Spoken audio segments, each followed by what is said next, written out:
Cataia, catuaba, triprioca, manstruz e até dendê. A conversa de hoje, aqui do Instituto Brasil Agosto, é com a mixologista Nelly Pereira, que desenvolve um trabalho incrível no seu espaço chamado Espaço Zebra, aqui em São Paulo, a partir do conhecimento pesquisado, inventariado das garrafadas brasileiras. A Nelly, como é extremamente pontual, já está aqui. Já vou fazer o convite para que ela chegue com a gente nessa conversa e a gente continue aí esse papo.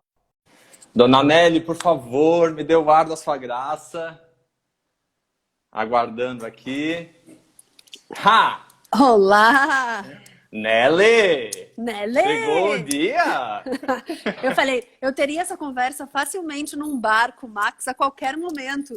Vamos ver se a gente vai conseguir ter uma conversa que as pessoas também se interessem, porque a gente está super animado. O tempo todo e sobre qualquer assunto e de preferência que seja no balcão do Espaço Zebra, né? Fiquei super feliz com o convite. Eu estava falando agora, fiz um stories chamando a live, falando que o Instituto Brasil Agosto também é um pouco minha casa.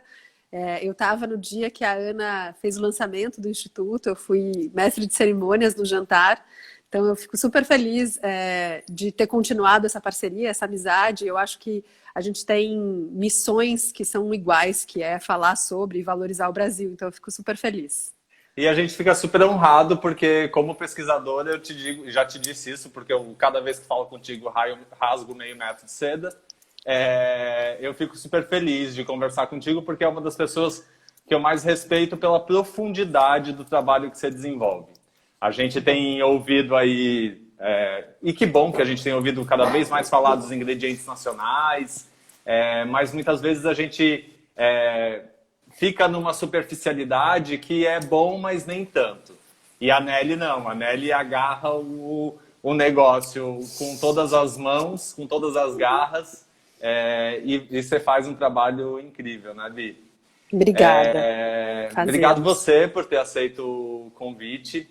Obrigado por todo mundo que está aí assistindo. Acho que o povo vai chegando aos pouquinhos, porque você já tem um público cativo. E acho que essa é a primeira coisa que eu quero comentar contigo. Quando começou esse momento ríspido que a gente está vivendo, que é essa quarentena, você foi uma das primeiras pessoas que resolveu, então, clicar aí no ao vivo, que deve ter sido, inclusive, a primeira pessoa que parou de chamar de live e começou a chamar de ao vivo. E, de forma muito generosa, passou a compartilhar esse inventário de conhecimento que você construiu aí ao longo dos anos nas tuas redes.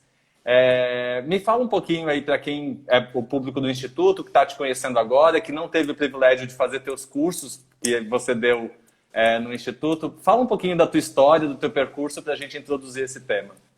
Bom, primeiro que a Dianidas perguntou ali se pode beber durante a live. Deve. Deve. Se for coisas brasileiras, melhor, sempre com moderação, né? Mas pode ouvir que a Laura tá aí. A Laura acompanha todas as minhas lives. Eu faço uma chamada no começo dos meus lives. E a Laura, se ela não tá ali, o pessoal leva a colher bailarina na bunda depois. Mas, enfim, eu, na verdade, quando eu sou comunicadora, né? Então, eu sou jornalista de formação e eu fiz rádio ao vivo a minha vida inteira e fiz TV ao vivo bastante tempo também. Então, eu fiz... era uma vontade de me comunicar a respeito disso, só que não achei que tinha tanto público interessado e tanta gente disponível, né? As lives não eram algo que era tão comum. E aí, por incrível que pareça, 2 semanas antes da gente entrar em quarentena, eu fiz uma live sobre um assunto que é muito especial para mim, que é a bebida com moderação, que é a moderação no consumo de álcool. E eu falei, nossa, deu super certo, as pessoas retornaram. Eu falei, pô, tem um público interessado. E aí, quando a gente fechou o bar, e a gente foi o primeiro bar a fechar aqui em São Paulo, a gente fechou já no primeiro final de semana, no dia 9, o Renato falou, cara, usa o bar agora e faz as lives. Eu falei, putz, eu vou fazer live todo dia. Porque eu tinha muita vontade de me comunicar com as pessoas. E porque eu acho que o nosso trabalho, Max, que quem trabalha com coisas brasileiras, tem mais do que uma obrigação de falar sobre elas, porque a gente divide um pouco do que é nosso quando a gente faz isso, né? Então, assim, eu acho que não faz o menor sentido eu ter aqui uma receita guardadinha de cipó milome que ninguém mais vai conseguir reproduzir, que não é isso, né? A minha coquetelaria não é sobre isso. A minha coquetelaria existe por causa do ingrediente, né? E se eu não quiser que ele seja reproduzido, eu fico aqui num bar, no alto do meu castelo, sem dividir nada com ninguém. E essa nunca foi minha ideia. E as lives acabaram que me deram um ânimo pessoal, inclusive, para continuar fazendo. Eu não consigo mais fazer todo dia, mas eu faço pelo menos 2 vezes por semana. E é isso, assim, é uma troca muito legal com quem está interessado em Brasil, em coquetelaria, em aprender uma receita com o que tem em casa. Então, assim, eu digo que é uma troca mesmo, não é uma coisa daqui para cá só. Uhum. Você tocou num assunto aí super importante, que eu acho que é outra coisa extremamente inovadora que você traz nessa quarentena, que é a história da temperança, né? A gente sabe que tem aí algumas publicações de referência nesse tema, do Henrique Carneiro, por exemplo, mas soa contraditório inicialmente, né? Uma mixologista, dona de bar, e que vem para as redes, coloca a cara aqui e diz assim, bom, mas não precisa tomar álcool de forma compulsória como se fosse a única alternativa possível, né? E teve uma receptividade boa, não teve?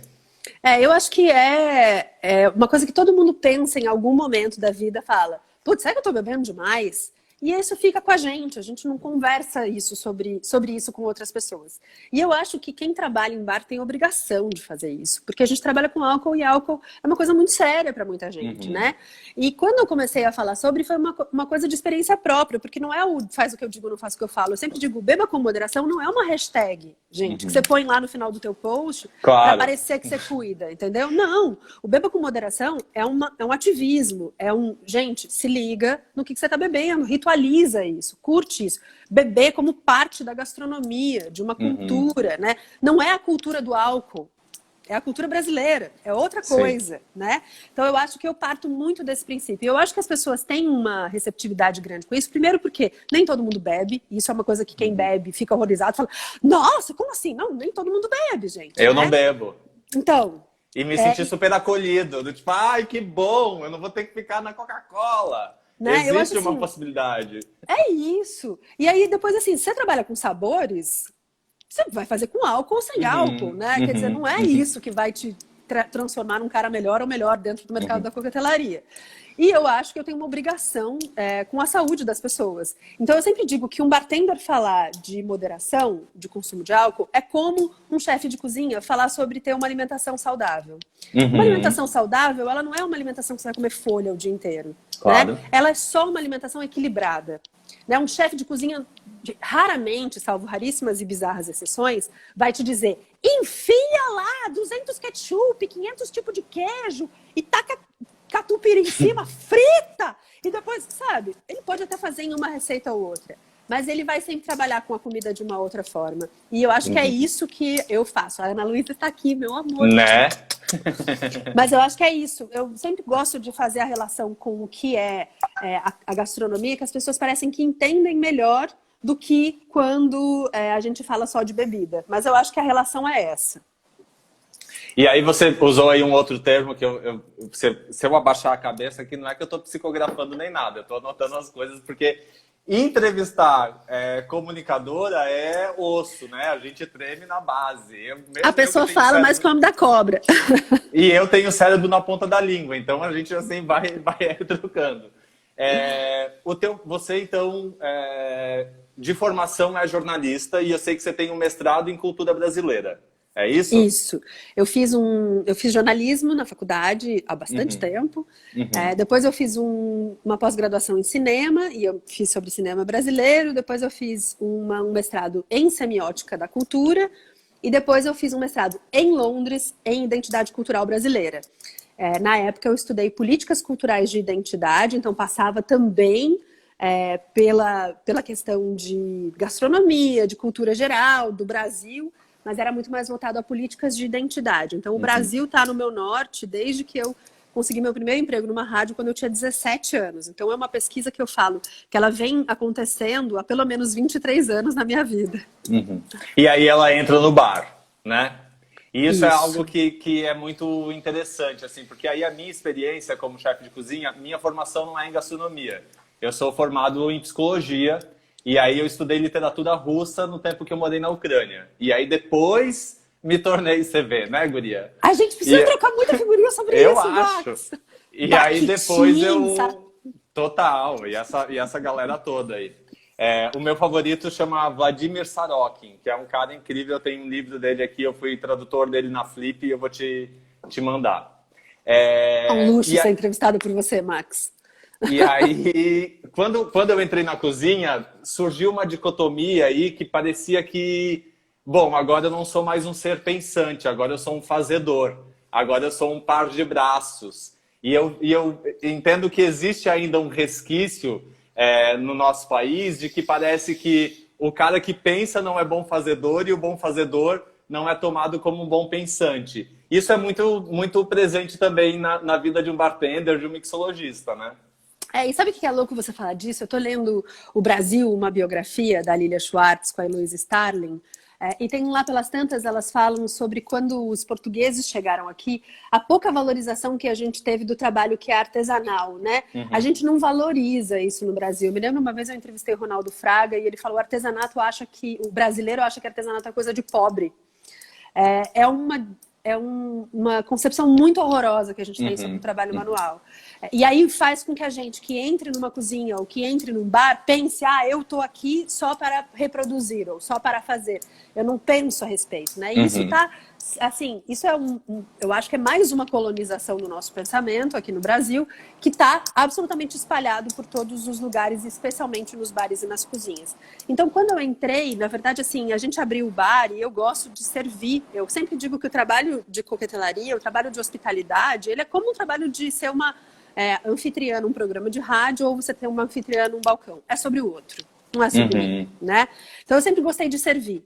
E aí, além disso, tinha uma questão de que eu não queria servir. Eu não faria... O Zebra não era um espaço que fazia qualquer tipo de arte. A gente não tinha um espaço qualquer, né? Nós somos um casal super autoral e não ia ser diferente. Então, eu só me interessei por drinks, na verdade, porque eu tive a possibilidade de fazer uma pesquisa sobre o Brasil. Se essa pesquisa sobre o Brasil estivesse feita na época, eu seguiria ela. Mas essa pesquisa sobre o Brasil na coquetelaria, ela não estava feita, né? Eu tenho um super orgulho de fato, ter sido uma das primeiras pessoas a pensar em colocar o Brasil no copo, junto com outros precursores, que inclusive vieram antes de mim, que não tinham feito pesquisas como a minha, mas similares. Mas eu, de fato, fui a primeira a buscar nas nossas raízes mesmo isso. E eu não teria feito, porque eu achei que era importante deixar esse legado, eu achei que era importante fazer essa pesquisa, e mais do que isso, eu me apaixonei por ela, né? Então, é muito sobre isso, assim. Eu acho que eu não faria, não fosse pelo Brasil, eu não faria, não fosse pelo ingrediente.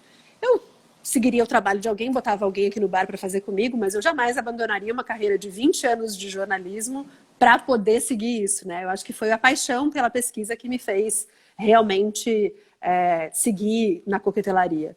Você se tornou jornalista aos 5 anos, portanto. Você faz conta que eu fiz aqui na minha cabeça. Olha, o meu primeiro programa de rádio, eu tinha 17. Eu fui estagiária de um programa. Eu entrei na faculdade muito jovem, eu entrei na faculdade com 17 anos. E meu pai era radialista, então assim, eu cresci dentro de um estúdio. Eu sempre digo que meu pai falava estúdio, eu entendi estúdio. E aí, né? Cresci dentro de um estúdio, então é isso. E eu acho que esse é um ponto super importante, né, Nelly? Que isso da comunicação é algo que a gente vive um momento de crise da comunicação.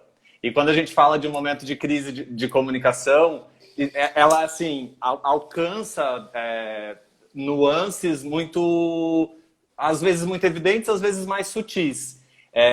Quando a gente estava... Eu não vou fazer de conta aqui que a gente não conversou, que a gente está se conhecendo hoje, mas quando a gente estava aí tendo um tete-a-tete sobre qual a condução dessa conversa, eu te falei do meu interesse em falar a gente já vai entrar nos ingredientes brasileiros, quem está aí ansioso para falar sobre isso, a gente já entra nisso, eu acho que tem outras potências para a gente tocar nesse assunto, mas do quanto, nessa quarentena, você tem sido, para mim, um ícone de fazer uma agenda positiva do Brasil, né? Então, essa é uma pergunta que me fazem muito como pesquisador do Instituto. As pessoas me perguntam assim, mas quando que a cozinha brasileira vai tomar o mundo? E quando que a cozinha brasileira vai chegar em todos os lugares. Eu costumo responder que não depende da qualidade da cozinha brasileira exclusivamente, né? Porque comida boa, mano, a gente tem comida boa de norte a sul numa paleta de possibilidades invencível. Porque se você compara o butiá do sul com o tacacá do norte, é bizarro. E todas as coisas que unem, além das divergências. Mas é mais do que isso. Tem a ver com ter orgulho, tem a ver com política externa, tem a ver com diplomacia, tem a ver com mil coisas. E aí eu acho que você se estabeleceu, ao menos para mim, como admirador, como um grande ícone de uma agenda positiva de como a gente pode se apropriar do Brasil. E aí vou usar uma frase aí do Jorge Amado, que eu costumo sempre usar, que é isso de se lambuzar de Brasil até escorrer pelo queixo, né? Então, essa coisa besuntada, essa coisa que a gente segura o Brasil e se lambuza.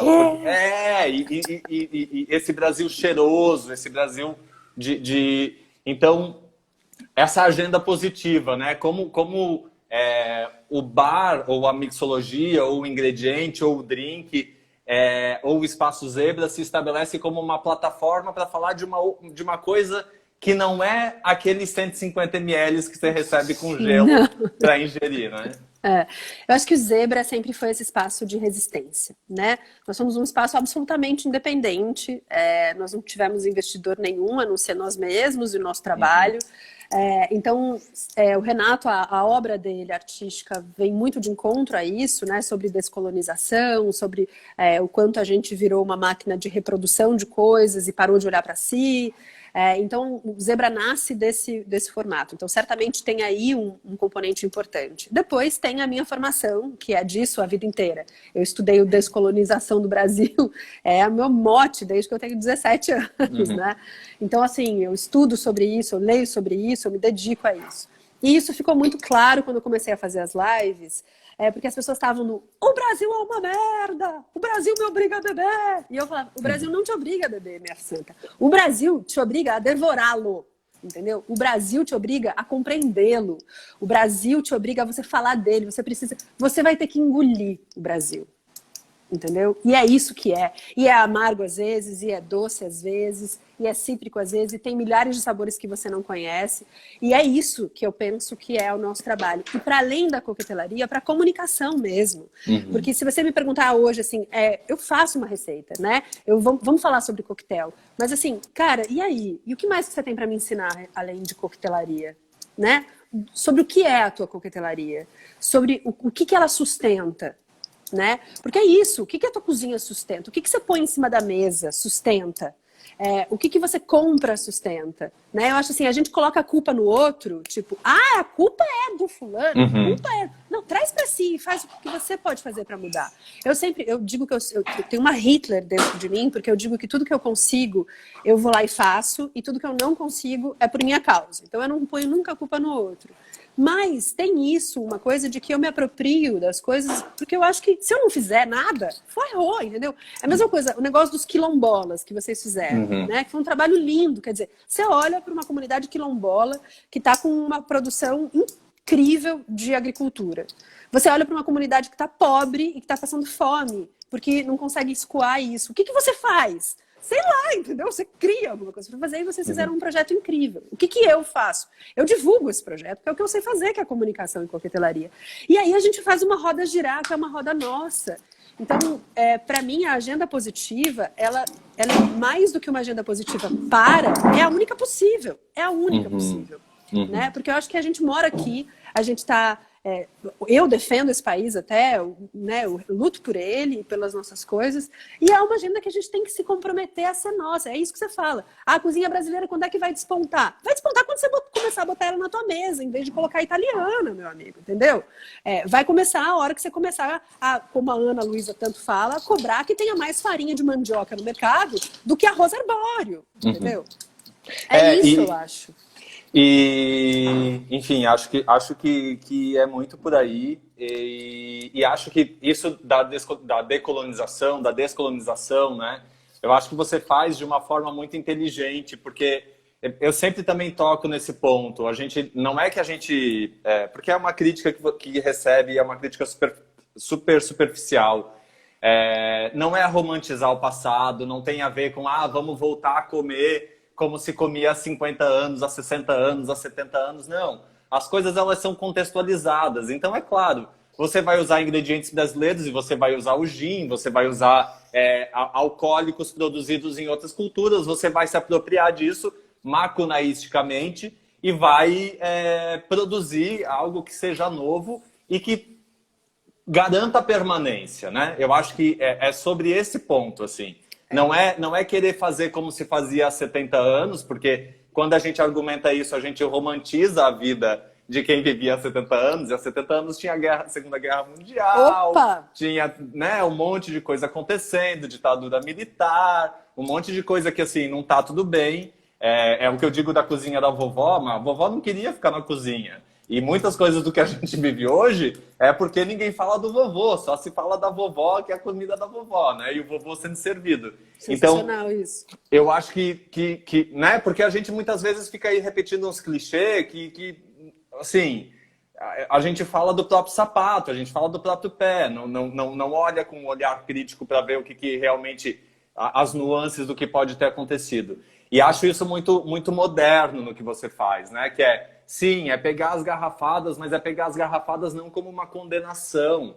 Não é condenar a fazer aquilo, é reinterpretar e entregar algo novo, né?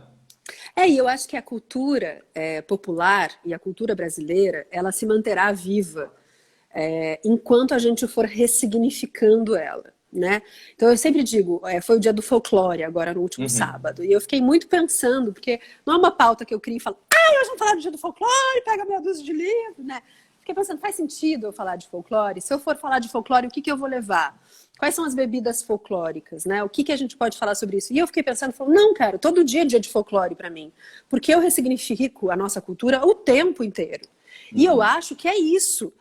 Você está ressignificando aquilo o tempo inteiro, você está assimilando, como você muito bem colocou, macunaisticamente, né? Você está ingerindo do outro e transformando em teu o tempo inteiro. Não adianta a gente fazer isso só com a cultura de fora, né? A gente vai ficar uma cópia mal feita. Então, o que eu procuro fazer como é que eu mantenho isso vivo? Como é que eu misturo tudo isso mesmo? Então, priprioca com bourbon? Entendeu? Araçá com gin londrino? É isso, faz parte do caldo, né? Eu acho que é isso, porque o Brasil não está fazendo parte do caldo de muita gente. E quando eu falo, só para quem está aí ouvindo, quando eu falo macunaisticamente, eu acho que Macunaíma é uma obra emblemática que eu revisitei a partir de uma live tua. Eu tinha recentemente feito um curso com a Viviane Soares que debatia o Mário de Andrade e a contribuição dele para o que é hoje a cozinha brasileira, porque hoje a gente tem uma obra que é uma grande obra de referência para a cozinha brasileira, que é a obra do Câmara Cascudo, e o Câmara Cascudo era um folclorista. E muitas vezes as pessoas contemporaneamente a gente tende a entender o folclore como na ideia do mito, na ideia do absurdo, do saci, da lenda. E o debate ali na década de 20, na década de 30, os modernistas e até Jorge Amado, da segunda, terceira geração, era pensar o folclore nessa tentativa de aprender o que era o brasileiro, né? O que era isso, a ideia do caipira, não do caipira como algo motivo de deboche, como motivo de escracho, mas algo, aquela personalidade que é tentar entender o sujeito sem nenhuma característica ou sem nenhum caráter, que é o Macunaíma, que nasce índio, nasce negro, se torna índio, morre branco, essa coisa toda. Quando eu falo macunaisticamente, é muito porque existem duas correntes teóricas no jeito de olhar a cozinha e os ingredientes nacionais. Um deles vai mais para o Gilberto Freire, que é essa ideia da regionalização, né? Então, a comida do Sudeste, a comida do Nordeste, a comida do Norte, a comida do Sul.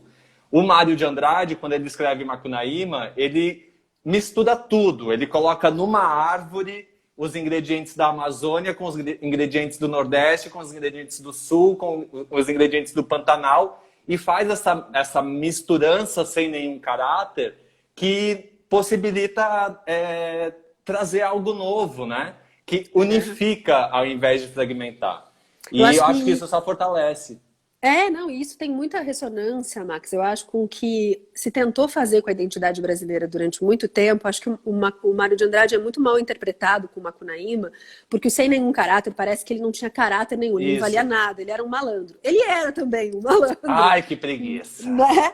Mas é muito mais de que não tem um caráter fixo. Né? Não tem uma fixidez. E a gente procurou, na história do Brasil, fixar uma identidade brasileira durante muito tempo. Né? Tinha que ser fixa. É como se a gente queria que o índio fosse fixo. Né? É aquele mito da natureza intacta. A gente queria que tudo ficasse no seu lugar. E ela não é assim. E ela só vive se ela não for assim. Né? Então eu acho que a gente reformular o tempo inteiro a identidade brasileira faz disso uma tarefa que a gente tem que mexer nesse caldo o tempo inteiro.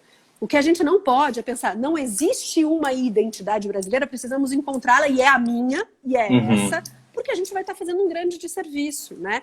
O que a gente precisa é, olha, gente, tem um monte de identidade brasileira aí, a gente vai botando tudo aqui, respeitando ancestralidade, respeitando o ingrediente, não se apropriando da cultura de ninguém, mas entendendo aquilo como brasileiro e olhando para as nossas chagas, porque temos várias na nossa história, né? Mas eu acho assim, eu não tenho menor. Eu falei isso esses dias pra gente, eu não tenho a menor vergonha de ser brasileira. A menor. O Brasil. O que é super cancelado. Ousado de dizer hoje, né? É ousado, é quase do tipo. Né? Eu não tenho a menor vergonha. Eu acho que a gente tem bastante coisa para se orgulhar. O que a gente faz pouco, e aí eu não digo todos nós, mas muitos de nós, é lutar por isso, né? Eu acho que a gente está muito acomodado em tá tudo uma merda e a gente não está fazendo nada a respeito. Eu não consigo entender isso. Você acredita que já passou meia hora? Caraca! Vamos, né, Max? Né, Fia? Vou te contar que tem que ser uma websérie. Joga aí pro mundo, profetiza. Joga no ar. Uma outra coisa super incrível sobre o teu trabalho, da minha leitura, e tô aqui hoje de fã, e vai ser esse o tom, gente. Amando. Vai ser esse o tom. Esse lugar que você dá pro feminino, né? Porque eu acho que isso tem uma coisa assim muito incrível que aconteceu no Instituto, duas coisas que foram muito, muito marcantes para mim nessa história do Instituto. Uma delas foi essa campanha que você citou, né? A campanha em que, para quem não ficou sabendo, nós conseguimos comprar 22 toneladas de alimento de produção de origem quilombola do Vale do Ribeira e fazer a redistribuição desse alimento durante a pandemia, tanto na periferia de São Paulo, também para aldeias indígenas do Vale do Ribeira. E além de alimentos quilombolas, a gente também comprou alimentos de origem dos caiçaras, que são os peixes secos, que, aliás, é um produto incrível do Brasil e que a gente, assim... Não estou generalizando, eu sei que o Norte usa peixe seco pra caramba. Mas aqui no Sudeste... Aqui não chega. Bolinho de peixe seco com banana da terra, minha irmã, não tem croqueta que bata. Então... Esse foi um grande orgulho. Um outro grande orgulho foi o Fórum Brasil Agosto, que eu amargo até hoje a tua indisponibilidade, mas no próximo você tá. E nesse evento a gente teve uma mesa que chamou Toda Cozinheira é uma Benzedeira. E isso assim, é algo que é muito ressonante para mim. E, obviamente, quando eu falo de benzedeira e articulo com gastronomia, eu vou lembrar de Nelly Pereira, muito em função das garrafadas, das infusões. O que tem muito a ver com dar um lugar de destaque para o feminino, né? Por essa transmissão oral que se fez ao longo dos séculos e que se faz ao longo dos séculos a partir desses saberes, né? E tem uma coisa que é muito curiosa sobre isso, assim, porque, de novo, eu sempre digo, quando a gente pesquisa, a gente não precisa ter causa, né? A gente não precisa falar, nossa, agora eu vou falar sobre o feminino, né? Não que eu não acho importante, no universo do bar a gente precisa falar sobre, porque é um universo muito machista, mas ainda é bastante, né? Mas eu acho assim, você vai pesquisar, daí você vê, pô, as indígenas que comiam a mandioca para fazer cauim, as indígenas que faziam o cauim. Então a bebida era do horizonte da mulher pré-colonização aqui, né? E aí você vai entender o que o xamã fazia, né? O pajé, como é que ele usava as raízes, como é que ele ia, quem que ia buscar e papapá. Você fala, cara, pô, tem um protagonismo feminino no universo das bebidas no Brasil desde sempre. E aí você vai procurar raizeiras, benzedeiras, garrafeiras. São mulheres que fazem, né? Você vai no mercado do Ver o Peso, salvo uma ou outra barraquinha, só para dar um exemplo mais fácil, são todas mulheres, né? Tia Coló, Beth Cheirosinha. Você raramente ouve falar de um benzedeiro, é sempre uma mulher que tem isso, né? Então, assim, isso é muito natural, né? Eu não vou lá e cavoco, né? Eu vou lá e encontro. É um doce encontro, na verdade. E eu acho que quando a gente vai pesquisar sobre o Brasil, é isso que eu digo dos sabores e dos saberes, porque eles vão mostrando um caminho pra gente trabalhar, né? E eu acho que isso é a coisa mais importante, assim. Você não precisa criar um storytelling, né? Você não precisa criar uma história bonita. Ela vem, é nossa, né? A história ruim também e a partir dela a gente aprende. Mas eu acho que é isso, assim. E as mulheres têm esse protagonismo quando se diz respeito à cura, bastante, né? Ao cuidado, mas principalmente com relação às ervas e às cascas e às raízes aqui no Brasil. Não é exclusivo delas, mas há um protagonismo grande. E eu faço questão de trazer os protagonistas dessa história também para pro meu roteiro, né? Para minha vida.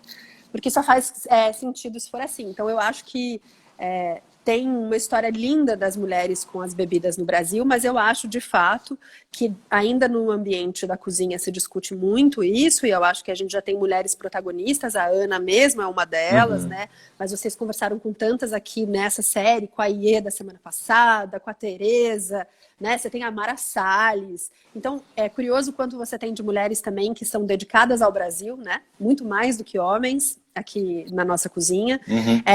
E eu acho que é um trabalho que eu acho importante que se faça na coquetelaria, embora a coquetelaria ainda esteja bastante atrás da gastronomia, principalmente no que diz respeito em pesquisa. Eu acho que a coquetelaria já está num patamar bem ok no que diz respeito e que vai ganhar mais, mas no que diz respeito à visibilidade de mídia e de interesse das pessoas, eu acho que falta conteúdo ainda, bastante a ser produzido sobre isso. Na cozinha também, né, Nelly? A gente, assim, isso é algo que eu sempre pontuo, né? Eu sou um homem branco, LGBT, mas eu sei dos privilégios que eu alcanço, mas a gente sabe que a mão de obra de cozinha brasileira, a primeira cozinha do Brasil foi uma cunhã, né? O português chega e coloca, e não sei o que estou dizendo, é Câmara Cascudo. Coloca a cunhã na cozinha e aí migra para a mão de obra da mulher negra, e aí as ganhadeiras, as vendedoras de rua, e quando a gente fala de profissionalização, a gente vai falar de um ambiente completamente masculino, né? A gente fala de uma tomada, porque, bom, tem a ver muito com ocupar o lugar de poder. Deixa eu te fazer uma pergunta. Esse hábito da infusão de ingredientes em álcool, você tem mais ou menos ideia de onde vem? Me conta um pouco disso. Bom, o segundo capítulo do meu livro é só sobre isso. Tá. É muito legal, porque no Brasil, né? Porque eu acho assim, isso é uma coisa que acontecia fora do Brasil, uma coisa importante de dizer. O nosso álcool aqui sempre foi um álcool fermentado pré-colonização, né? Então, raramente se usava a erva fermentada com alguma coisa, se usava a erva infusionada ou diretamente com emplastro. Então, se usava a erva na cura. Mas, de fato, essa questão de se misturar muitas bebidas dentro de uma base alcoólica chegou com os jesuítas através de umas receitas que chamavam triagas brasílicas. Então as triagas eram feitas desde Heráclito, desde Discórides, aqueles grandes primeiros pessoas da farmácia, da botânica, né? Paracelso, enfim. E aí você vem para o Brasil com essa técnica de se trabalhar com isso, os jesuítas trazendo essa técnica de se misturar coisas dentro da garrafa. Chegam aqui, as coisas que vinham de Portugal mofavam, eles eram tão ignorantes sobre a nossa fauna e a nossa flora, que eles importavam coisas de Portugal, as coisas mofavam no caminho, e eles começaram a ter que ter contato melhor com os indígenas também a respeito disso, não só através da catequização, para que os indígenas passassem o conhecimento para eles. E aí eles começaram a incorporar a nossa flora também nesses remédios, muito a partir do conhecimento indígena. E o que é curioso é que quando jesuítas são expulsos daqui, começa a ter um monte de amadores querendo fazer remédio com bebida brasileira, com erva brasileira. E aí isso você tem as boticas, que são os primeiros botiquins. Você vê, né, mulher? Né? Então, é uma história super interessante de como a farmácia e a coquetelaria, na verdade, né, ou as bebidas, elas andam muito próximas, e é assim na história da humanidade inteira, não é só aqui no Brasil. Você tem N casos de bitters que eram tônicos e elixires que viraram bebidas e vice-versa. Então, uma coisa bem interessante, mas a infusão ela está na base das pesquisas dos usos indígenas, de uma certa forma, mas esse formato de curtir coisas na garrafa chega com os jesuítas. Tem gente perguntando aí quando que sai esse livro. Eu não quero, não é um gatilho, é só uma pergunta. Primeiro semestre do ano que vem. Primeiro semestre do ano que vem. Eu vou aproveitar a deixa, porque a gente está falando aí de fermentação, das bebidas originárias fermentadas, e a gente acabou de pré-lançar um livro com a Companhia dos Fermentados. Está em pré-venda no site da Companhia dos Fermentados, fermentarium.com.br.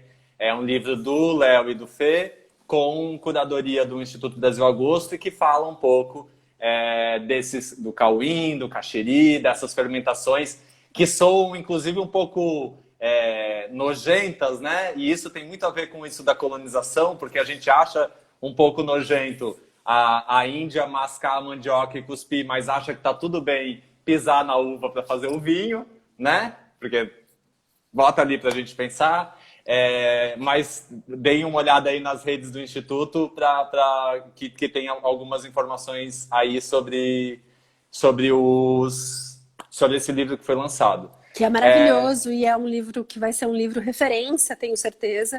E talvez um primeiro livro de bebidas brasileiras a ser lançado nessa leva, né? Eu acho que é super simbólico que seja através do Brasil Agosto, porque é de fato uma lacuna que a gente tem hoje aqui no Brasil, livros que falam sobre bebidas com profundidade de pesquisa, né? E como fermentar esses nossos ingredientes, né? Como transformar, e fermentar no sentido de se apropriar desses ingredientes e transformar em algo novo, que eu acho que é algo que você faz com muita maestria. Então já tem gente aí pedindo livro autografado e tudo mais. Eu já sei que eu vou ter o meu. A Bel colocou aí o link do site para quem quiser dar uma olhada. Ingredientes nacionais. Eu sei que você usa muita coisa, você é provavelmente uma das pessoas que mais conhece sobre ervas e raízes que eu conheço. Muita coisa, né? Do tipo imaginável, né? É muita coisa, eu nunca vou saber tudo. Hoje chegou pra mim, eu acho que isso é muito legal, porque as pessoas que me seguem, elas acabam que elas veem as coisas com outros olhos a partir das lives, e daí elas encontram coisas que elas não ligariam, e aí elas começam a se interessar e elas me mandam, é maravilhoso.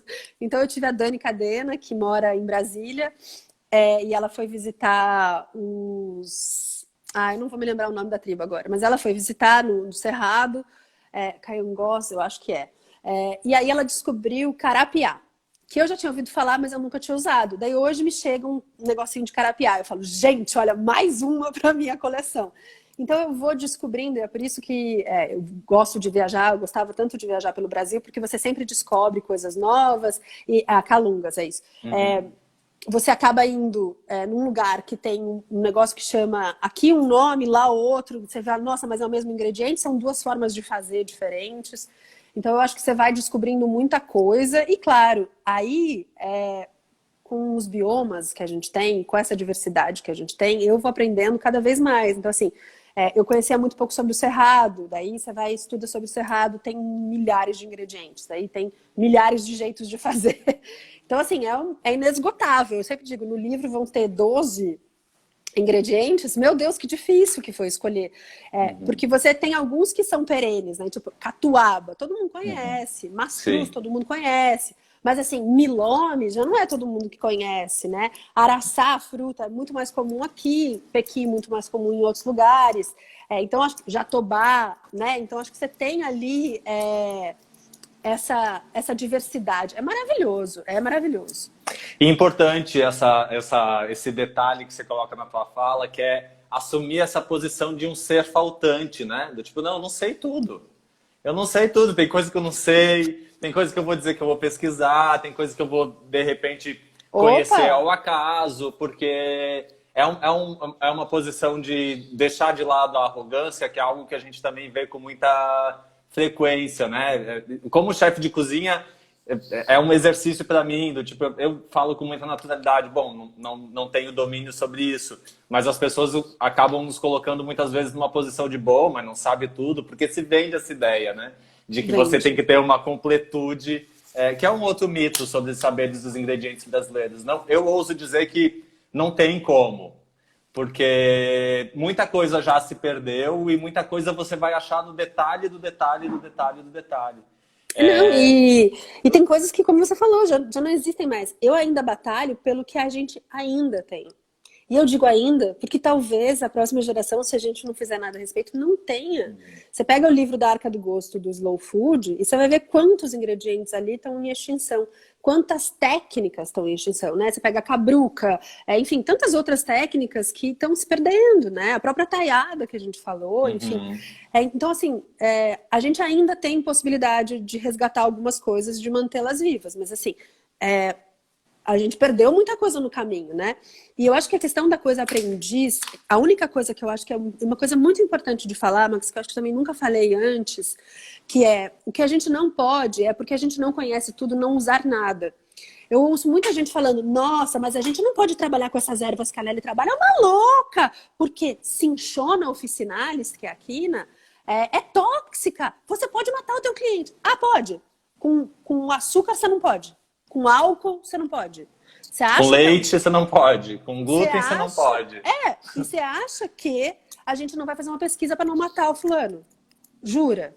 Que a gente não sabe que tem toxicidade em quase todas as ervas, cascas e raízes, em todas as plantas, e conforme você usa, ou de que forma você usa, você extrai uma coisa ou outra. Porque durante muito tempo, isso é de novo a colonização, né?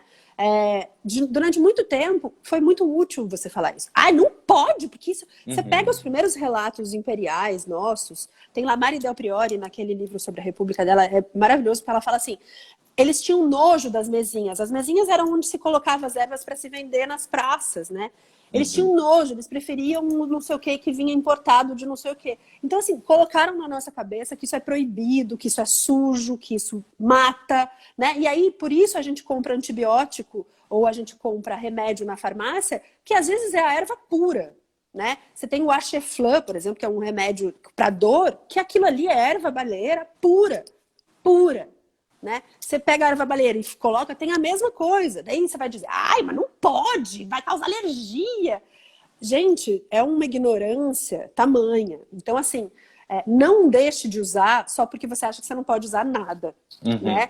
Você faz a tua tarefa de casa para ver o que você pode usar e de que forma. Mas faz tarefa de casa, gente. Sim. Né? Você aprendeu a usar magre de pato também, fia? Se tem vontade de usar foie gras, você joga no Google e descobre. Então, tem muito a ver com intenção, né? E tem muito a ver também, um outro detalhe que eu quero tocar aqui, que eu acho que é algo que eu vejo muito em relação ao teu trabalho, e queria ver como que você vê isso, que é a questão da autenticidade. Tem dois pontos, assim, muito importantes para mim. Acho que um é um elogio, que é do quanto você empacota esse Brasil de uma forma em que o jovem se interesse pelo Brasil, que é algo que eu aprendi super com os quilombolas do Vale do Ribeira. Eles têm um debate super incrível sobre a permanência do jovem na terra. Porque...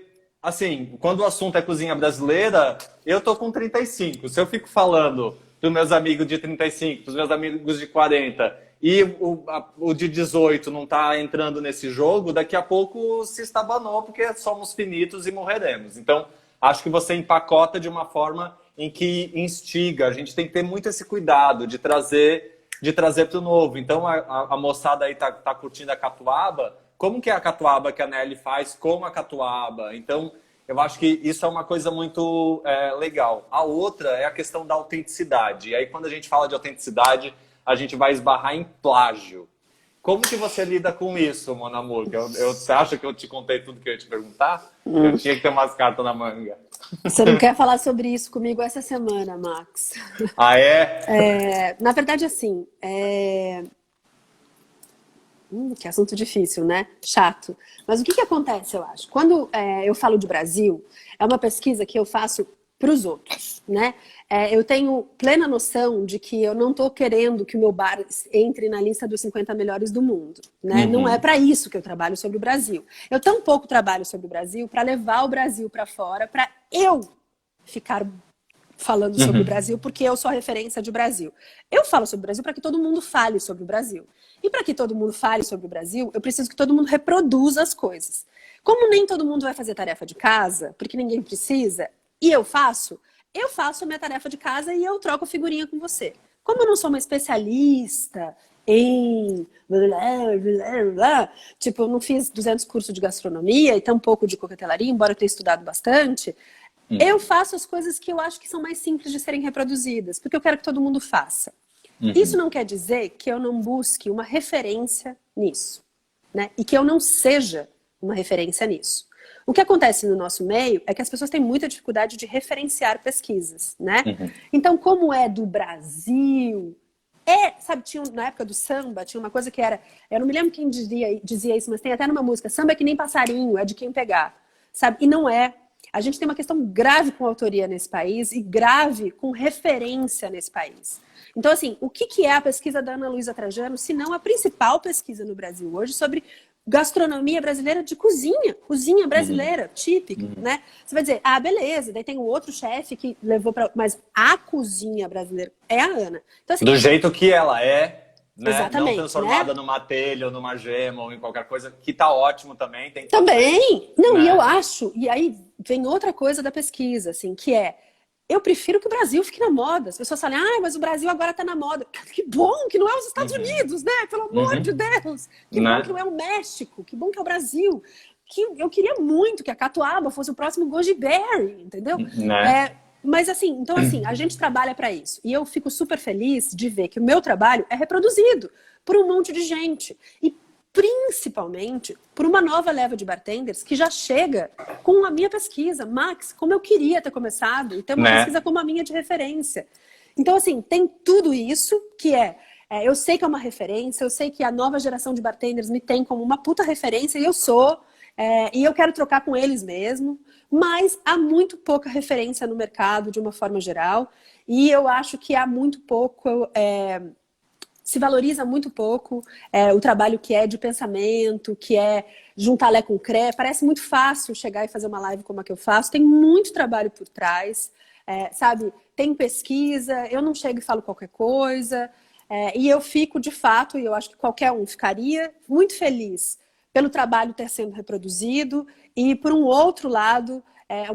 um triste choque de realidade do quanto realmente a autoria é uma questão ainda aqui nesse Brasil. Então, assim, dentro do mercado da coquetelaria, muito. Eu imagino que dentro do mercado da gastronomia, muito. E é alguma coisa que eu falo hoje abertamente, porque eu acho que é algo que a gente precisa radicalmente mudar. Eu acho que a gente precisa dizer quem são os responsáveis por aquilo que a gente faz, para que as pessoas tenham referência, para que elas possam ir buscar essa referência. E para que a gente fortaleça uma comunidade, né? Porque se eu... Acho que na gastronomia, eu acho que tem muito claro que, assim, essas coisas das listas criam um cenário em que não dá para minha comida ser boa e a sua ser ao mesmo tempo. Tem sempre uma que é melhor que a outra e é preciso superar isso. Mas um toque, e eu vou escrever sobre isso nesse domingo, que é ser anti-ciência não é só ser terraplanista. Não é só ser anti-vacina. Quando você não referencia o trabalho de alguém... Você está sendo anti-ciência. Você também está desmotivando ou desestimulando que essa pessoa se sinta à vontade para compartilhar esse conhecimento, né? E aí, mais um detalhe que eu acho que, conectando lá com o começo da conversa, é pensar de que não é porque está na internet que é de todo mundo. Existe um cérebro pensante ali por trás, né? Eu sempre uso o exemplo das receitas para falar também do tatuador, né? As pessoas, elas escolhem fazer uma tatuagem, elas vão ali, acham uma imagem e aí elas levam no tatuador e dizem, faz isso aqui em mim. Mas alguém fez esse desenho, alguém fez essa ilustração. Não é porque está ali na internet que é necessariamente de domínio público. Então, não é porque a receita da Nelly, ou a técnica da Nelly, ou o saber da Nelly está sendo disponibilizado de forma generosa que né, do tipo bagunça, do tipo pega e fala em nome próprio. Isso é muito grave, porque fragiliza, não Sim. fortalece, né? E faz a gente ficar na segunda, né? Você fala, claro que eu tenho uma comunidade. Aliás, a Dalma, maravilhosa, que me segue, sempre tá falando, aprendi muito com a Nelly, aos 60 anos encontrei novas ideias, novas formas de olhar a vida e o Brasil. É isso, né? Eu acho que é para isso que a gente trabalha, né? E a gente se fortalece com isso. Mas é óbvio que tem, e eu acho que em todo mercado tem, e acho que nesse não é diferente. Eu acho que o mercado de produção de conteúdo, ele é um mercado muito assim, né?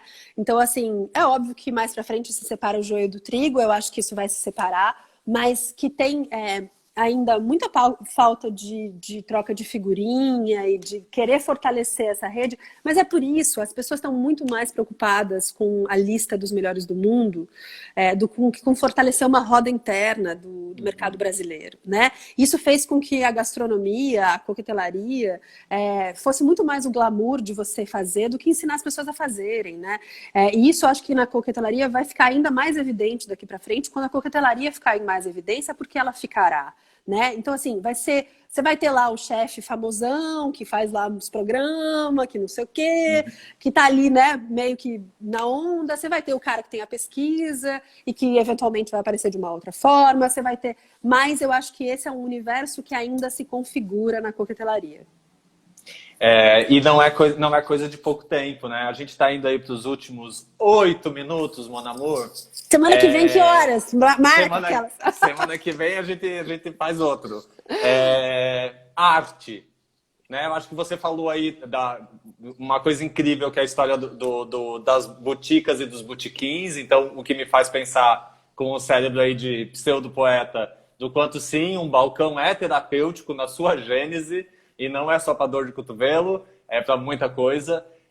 Mas o teu trabalho também é um trabalho muito artístico, né? O trabalho do Renato no Espaço Zebra também é um trabalho super artístico. É inevitável, né?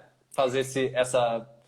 Eu acho que, num sentido sim, eu acho que sobre a terapia, o único cuidado que eu tomo muito é que eu digo que o álcool não é uma terapia, né? Ele não pode ser. Então, assim, ainda que eu trabalhe com plantas medicinais, com técnicas que são usadas para medicina, o que eu faço é bebida.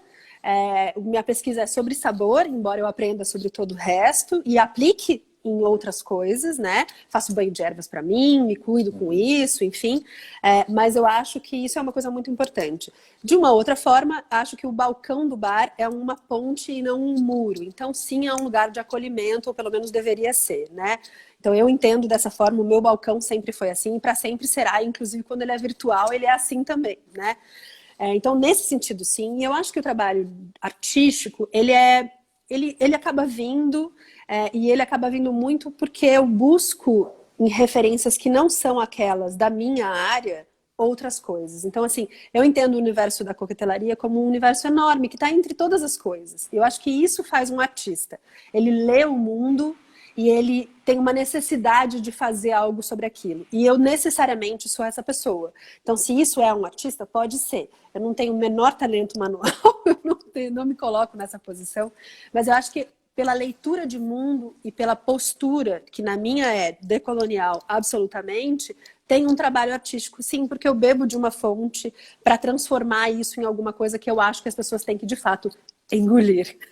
Porque a vida não basta, como dizia a Ferreira Goulart. A Diana fez uma pergunta muito boa aqui, eu acho que a gente pode ir caminhando por ela para encerrar, que Diana é uma cozinheira incrível, não sei se você a conhece, tem uma trajetória invejável e tem um percurso de pesquisa indígena muito contundente. E ela pergunta assim, se você tivesse que apresentar o Brasil, a referência indígena da bebida, o que você prepararia ou mostraria? Alcoólico ou não, sobretudo os povos localizados abaixo do Centro-Oeste. Super específica, ela não joga abaixo, mas o que você acha que é super emblemático nesse momento? Olha, eu acho que quando a gente fala dos indígenas, a gente tem que falar de fermentação. Eu sempre digo que é a principal bebida do Brasil, foi a nossa principal técnica, havia outras, mas acho que é a principal. Então eu certamente faria ou um cauim ou um aluá. Então eu certamente tentaria fazer uma bebida a partir da mandioca. Eu acho que é nossa bebida originária do Brasil. Seja o chibé, que é a farinha de mandioca com água, seja o cauim, seja o caxiri, que é do beiju, né? Eu acho que eu faria alguma coisa, e aí necessariamente alcoólico, provavelmente. Eu estou uma ativista do chibé, eu acho que a gente tem que falar sobre o chibé muito, né? Porque é muito importante, né? Que é basicamente a farinha de mandioca misturada com água. Ela serve de alimento para muita gente, e eu acho que é uma bebida muito simbólica. E eu faria um aluá sem álcool aí, porque eu acho que o aluá é uma bebida, primeiro, de santo também, né? Ela foi sincretizada aqui com o Brasil, e ela traz muito das referências indígenas, e o aluá é aluá diferente em vários lugares. O Câmara Cascudo fala sobre o aluá e sobre o cauim, e sobre as bebidas, ele fala que a nomenclatura é desnorteante. Porque é mesmo. Aluá é aluá de abacaxi, é aluá de rapadura, é aluá de gengibre, é de pão. É muito mais uma técnica do que uma receita, né? Isso, e eu acho que é isso que é importante a gente saber. Chique. Nelly. Amei. Né, acho que assim, a gente se envereda por muitas coisas. Eu quero te agradecer pessoalmente. Quero te agradecer, obviamente, em nome da Ana Luísa, porque eu sei que aí tem uma paixão de fia e fia. A Abel já está encomendando a próxima live para o Instituto. Tô dentro. E muito obrigado, obviamente, pela disponibilidade de estar aqui, mas muito obrigado por ter se disposto, né, gata, assim, a dedicar a tua trajetória para falar sobre o Brasil e para fazer pensar sobre o Brasil. Eu acho que agenda positiva, assim, foi o maior grande exemplo que você me deu nessa quarentena. Que coisa linda de ouvir. Acho que o Instituto tem um trabalho que eu acho essencial, né? Eu acho que é, assim, primeiro precursor, essencial mesmo. E os seus textos, Max, são um bálsamo, eu acho, para fazer a gente pensar. Eu espero os domingos, eu espero os dias que você vai publicar sobre alguma coisa, porque eu acho que a gente tem uma sintonia grande de afinidades, né? E de missões e de propósitos, mas eu fico muito feliz de poder falar do meu trabalho com alguém que entenda e que saiba tanto sobre ele e que tenha se sentido tocado de alguma forma também. Eu acho que é para isso que a gente faz, para essas trocas e para essas afinidades seguirem acontecendo. Então eu te agradeço imensamente, acho você um puta pesquisador, um pensador das nossas coisas também. Então fico super feliz, um beijo para a Bel, que eu vi que está por aqui, e também para Ana Luísa, que deve estar num boteco lá em Paris. Tá no boteco, ela falou que tá no boteco, né? Em Paris. E que é uma grande referência, acho que cortou um caminho no mato pra gente seguir aí, então certamente ela é uma super referência. E um beijo a todo mundo que acompanhou. Segue cortando. Vem mais coisa por aí. E aí eu queria encerrar com algo que você reproduziu muito e que eu acho que é super emblemático. Muita saúva, pouca saúde, os males do Brasil são. Macunaíma, super recomendado. Leiam, assistam, acompanhem a Nelly e muito obrigado. Beijo, saúde a todos, gente. Obrigada. Saúde.